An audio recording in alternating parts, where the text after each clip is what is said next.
Welcome to the Land Your Bet Sports Betting Show.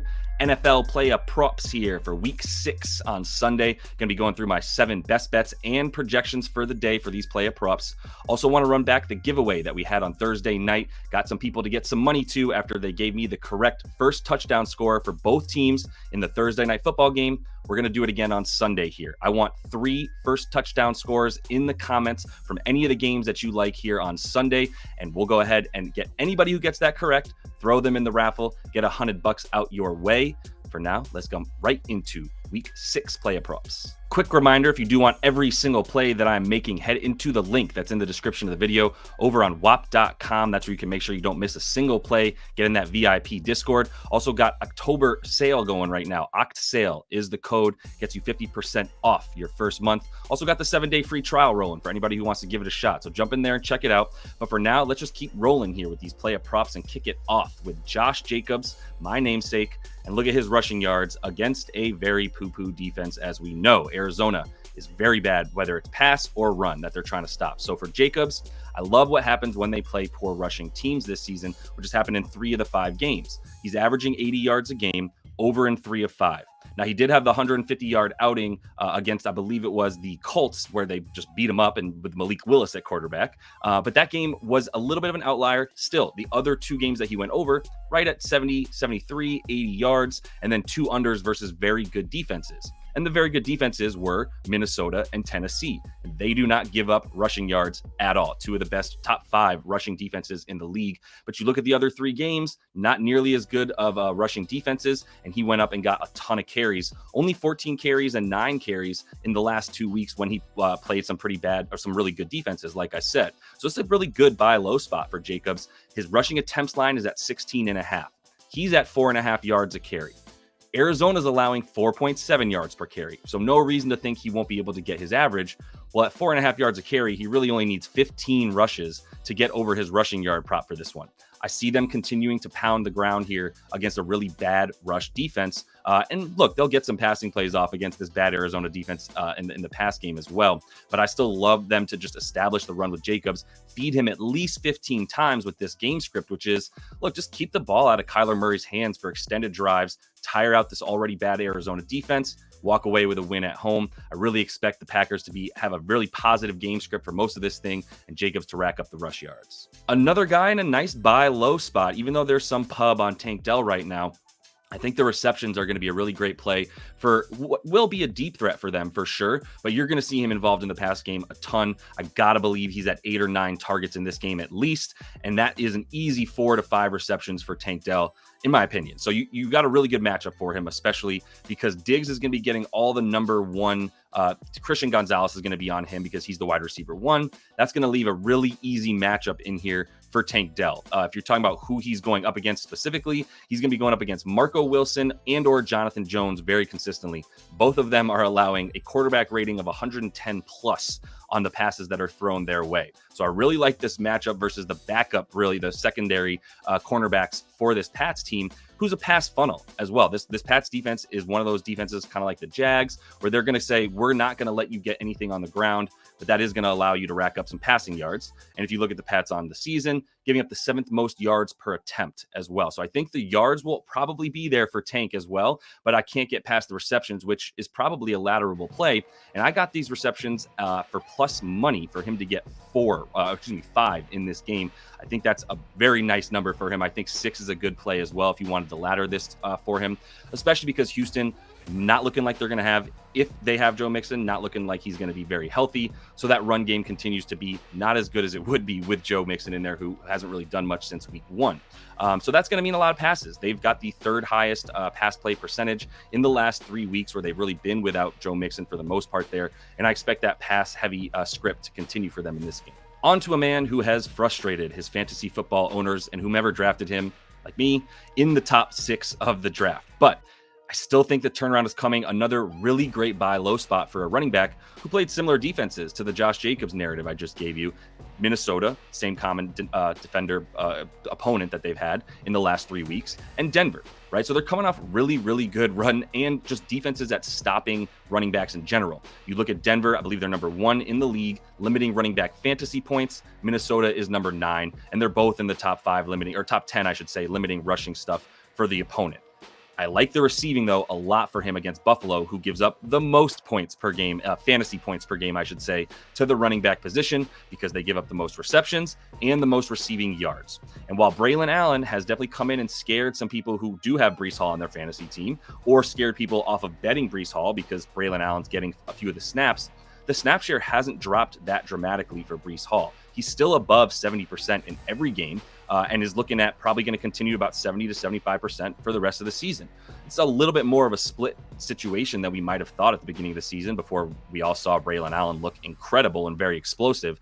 But you're still going to get the opportunities for Breece Hall. He's still gotten about 9 targets in the last 2 weeks where he's been a non-factor. They're still eyeing him in the pass game very much so. And like we said about this Buffalo squad, they are hemorrhaging linebackers. They're just injured all over the place, safeties as well. And so this is going to be a really good moment in time for Breece to kind of prove himself to the new regime, right? You've got new guys calling plays for this team. You've got Nathaniel Hackett taking a back seat. And it does seem to make sense that you would get the best player on your offense involved very early and very often in this game. So I really like Breece to get his now very low receiving props, which were much higher at about 4.5 on the season in terms of the receptions, usually at about 35, 40 yards. All that stuff has jumped down about 10, 15, 20 yards and is in a really good spot for us to hit the over for him.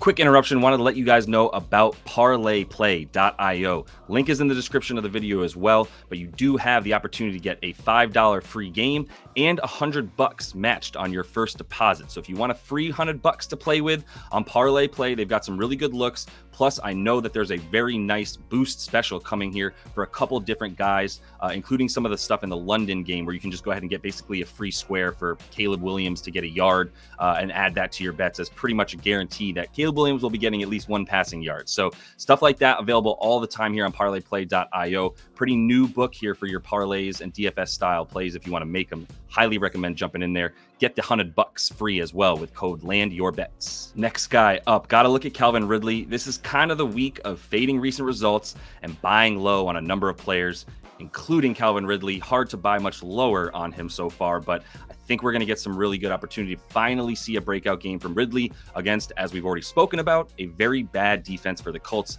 especially in terms of defending wide receivers, where they are basically, I won't give them the worst. They're going to be bottom 3, though, easily in terms of the amount of yards, receptions, overall ability to stop wide receivers, especially receivers who play on the outside, like Calvin Ridley. So what's really working for us here for Ridley is the first thing you see here is Bill Callahan, coach of the Titans, made very clear and really hammered home the point that Calvin Ridley was going to be much more involved in the offense moving forward. He just has not been a part of it. He doesn't have the targets at all to really justify how well he's playing so far this year. He's getting decent separation, but he's also just running a ton of very long routes. He's got 19.5 yards per ADOT for him, which leads you to feel really good about the yards. So I'm actually I'm taking the yards. I like an alt play on the yards to ladder it up a little bit, and I like the receptions as well. I have no problem with any of it, considering him for a better than 2-to-1 touchdown as well. Just to read you off some of the numbers for the guys who play the same position as Calvin Ridley and have dominated the Colts this year. And by position, I mean wide receivers who play on the outside as well. You're talking about perimeter receivers like George Pickens, 7 for 113 yards. Rome Odunze, 6 for 112 yards and a tutty. Nico went off for 6 for 117. Didn't get the touchdown, but Brian Thomas Jr. as well, as we saw last week, 5 for 121 in the touchdown, including that very long play. So I think there's going to be a 30-plus yarder in here for Calvin Ridley today, if you wanted to take the over longest reception. But I like him for a lot of stuff. I've got a pretty good amount of exposure on Calvin Ridley bets here on Sunday. We're not buying low on Tank Bigsby. We're actually getting him on the surge. So he's already started the surge, and there's a lot of chatter about how he and Etienne are going to be in a lot more even of a snap count moving forward.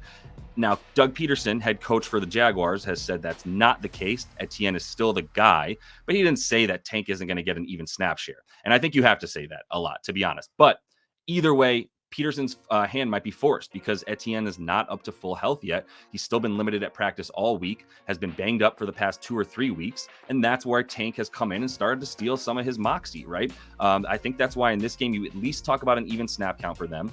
And then more importantly, if you're talking about a touchdown bet for Tank, he's the guy getting the goal line carries, which is going to be huge even if Etienne does play. He's had 83% of those carries inside in goal-to-go situations here in the last 2 weeks, getting the majority of the red zone snaps as well. And Chicago's defense might give up a touchdown to both these guys. They're very good against the pass, but they're not as good against the run this year. They're in the bottom 10 in terms of defensive EPA versus the run. They have already allowed 6 touchdowns to the opposing running back. Last year, 7 total on the season. We've done this 2 weeks in a row now, taking Kyron Williams, taking Chuba Hubbard. 2 teams that can't pass the ball, the Rams and the Panthers, and still manage to get their run game going because the Bears shut down your pass and they will let you run a little bit more. They get really good pressure without having to stuff the box, so they're much better in coverage in general. But either way, loving this Tank Bigsby bet today. I think all his props are probably still a little bit low, and we might not be seeing them this low after this week in the London game. Gotta have some bets here and some overs in the Cowboys and Lions game. How can we not expect a ton more points in this one, right? The last time these two teams played, ton of yards all over the place, mostly on the ground for the Lions, mostly through the air for the Cowboys, and that's what I expect this season, or in this game rather. For CeeDee, I think you can take him 90 plus. I think a touchdown is in order, all this stuff. I also really like longest reception for him. He's gone over the number that he's got for Sunday in all 5 this season, and in about 70% of games between in his last 2 seasons now for the Cowboys, where he's just getting a really, really good yards after catch and a decent ADOT. Now, it's still pretty low. It's at about like 9.5, which is what it's been for his career. So I'm not worried that the ADOT is low because he's getting at least a couple routes a game that are a little bit higher, and the yards after catch for CeeDee, putting him in position to get it and run, right? Do you look at the Lions? Top 5 defense versus the run, bottom 5 versus the pass. Another sort of pass funnel that really forces you to move the ball through the air. And the Cowboys can't run, so they're happy to take that and pass. I think a lot of attempts, a lot of yards for Dak this game as well. You can bank on all those guys. But I like the wide receiver stuff here because Detroit has allowed 5 different receivers to catch a reception over 25 yards this season through only 4 games because they had their bye. So they've got fewer games, and still more than one receiver per game is getting at least 25 or 26 yards rather on a reception against this team. And I just can't get away from history, right? Like CeeDee went for 227 last time he played this team, 13 receptions on like 19 targets. Maybe not up to the 19 target style CeeDee Lamb game that we had last year, but I mean, give him 10 to 12, and I love him to be able to pull one of these off for 26, and I definitely think he's good for the yards, which continue to rise, so you have to hit it earlier than later if you want to get CeeDee Lamb receiving yards. Let's get an under in there. Talking about Justin Herbert, it's a little bit scary. Under 200 yards passing is something that Justin Herbert should be able to do in his sleep, but there's a couple things working against him. First of all, I do think that index finger, and now obviously the ankle, which he's been nursing for the last 3 weeks, but the index finger, which he broke last year and they decided to shut him down, still seems like they don't want him to be throwing the ball that much. He's 33rd in passing attempts per game among all quarterbacks in the league this season. Obviously, they're still running the ball a ton more with J.K. Dobbins and Gus Edwards. They don't have the receivers they had last year, but still, you've got to be expecting them to put the ball in Herbert's hands more if he's healthy, and I still don't think he is. Now, they're coming off a bye. Good opportunity to get healthy, but they're playing Denver, and we're still giving him 50 more yards than he's recorded all season. He's averaging 144.5. He hasn't hit the 190 yards that this prop is at, and he's going up against Denver, which is probably the best pass defense in the league at this point. I don't know how you could argue that. 4th highest pressure percentage that they're bringing with their defensive line has led them to like the 3rd fewest passing yards allowed, and the Chargers are not the best on the offensive line as far as pass blocking goes, 20th in the league in terms of the pressure percentage that they're allowing to Justin Herbert. They also are 26th in pass EPA versus Denver, who is 3rd in pass EPA, right? So there's just all the underlying metrics, all the surface level metrics say this is not a good matchup for Justin Herbert in a very low scoring game, by the way, 35.5 points in this matchup between these two squads, who are both much better on defense than they are on offense.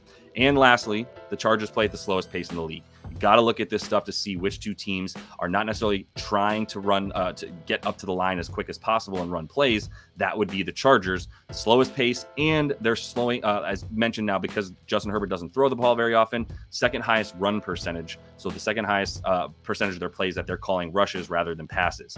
I got to believe that's going to continue against a Denver team that's much better against the pass, even though It is good against the run. I would expect the Chargers to keep trying to move the ball against this team with the run. And you don't have to try to force the pass because Bo Nix and the Denver offense isn't going to be putting up a ton of points on this Chargers defense. Want to let you know as we get out of here, Discord is also live. There's a free aspect to the Discord. And obviously, if you want to make sure you're getting all the plays that I'm putting out there, link is in the description of the video, also right here, wap.com/land-your-bets. And you get everything that I'm putting out early, and make sure you're getting the same numbers as well, which is obviously crucial. Get the same price and the same line. So either way, you just want the free Discord. You got a lot of great guest cappers in there helping out with a lot of different sports. You want my picks, you got the link. And until I see y'all next, happy betting.